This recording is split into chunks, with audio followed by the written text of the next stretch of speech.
I remember hearing at a music teachers conference, which is heavily made up of piano teachers, someone saying, the problem is with the thumb.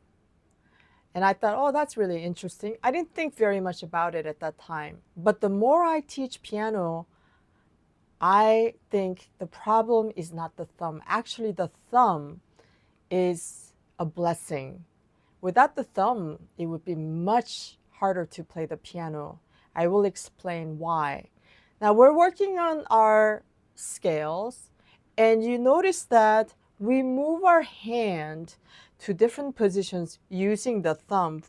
For example, let me do a C major scale. Our hand is in this like C position to start with, and our thumb, by going under, shifts our hand to a new position, like almost like an F position, right?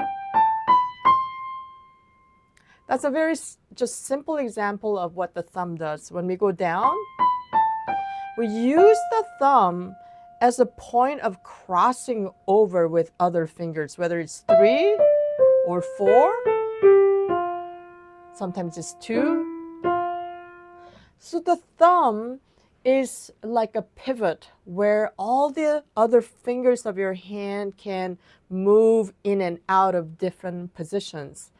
And the reason is exactly because of the way the thumb is designed, which is shorter, and it doesn't sit flat like the other fingers. It kind of sits on the side, right? And because of that design, our thumb is the only finger, if you can call our thumb a finger, that can touch all the other fingers. I remember doing this with a very smart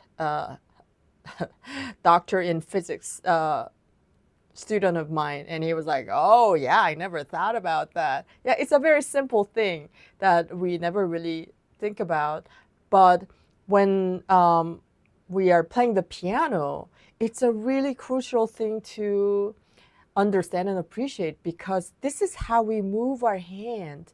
Using the thumb, we can move our hand into different positions as a pivoting point. I hope that makes sense. So as you practice your scales, just be aware of the function of the thumb, and use the thumb as your guide to move your hand around. It's not only a guide in scales. I think it also is like anytime we're like grabbing, I'd say grab a chord or an octave or at different intervals. It's the thumb that kind of helps us to understand the distance. And actually, I think when I watch visually impaired piano players, oftentimes they would use the thumb as the anchoring point to find all the other notes under their hand.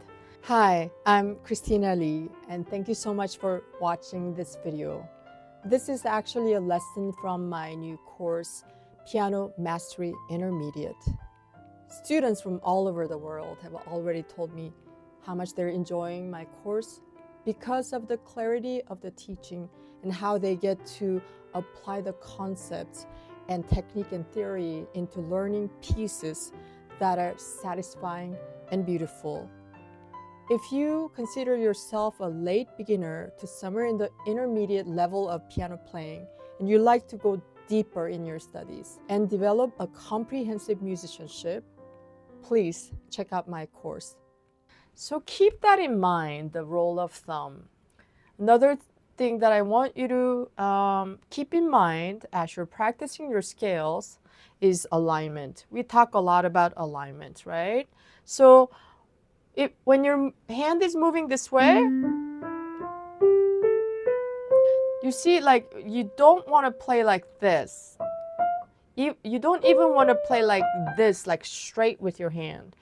Keep your fingers loose, like quiet hand, right? I'll do maybe A major like this. And let me sit more like I'm really playing. See, this is how we align. It's angled. It's not like this. Okay, so keep that alignment. When you're going down, also keep that alignment. Don't do this. All right? And while you're doing that, remember that when your fingers are going from 1 to 5, which is usually just going up like this, you're keeping a flatter hand. So you can think of it as show your fingernails. You want to show more of your fingernails like this. And that really helps you to tuck your thumb under too. It just naturally falls there when you do that. And then when you're going from your pinky to finger number 1, think of showing more of your knuckles. So it's a rounder hand. And then when you do this, you see that the thumb is almost like standing up as well. And you will realize that, yeah, it's like this, standing up more like that. And you should realize that that just makes it really easy to move your hands and fingers down. And actually, it's very useful and helpful, this technique, when you're trying to play fast. I don't expect or encourage you to play anything fast at this point. You can play things fast. You can practice your scales faster for sure. But always start slow because you want to play evenly and you want to play with right finger numbers and you want to play with right technique. When those things are there, speed becomes very easy. And you don't know it because you haven't experienced it yet, most of you. But you gotta trust me on this because I have seen it and I've seen it in myself. I've taught many students. Speed comes easily and naturally without hurting yourself, without straining things, if you practice slowly well. So practice slowly well. And also, music doesn't have to be fast. Fast, really, like what is that, right? Music has to speak to people, speak to yourself.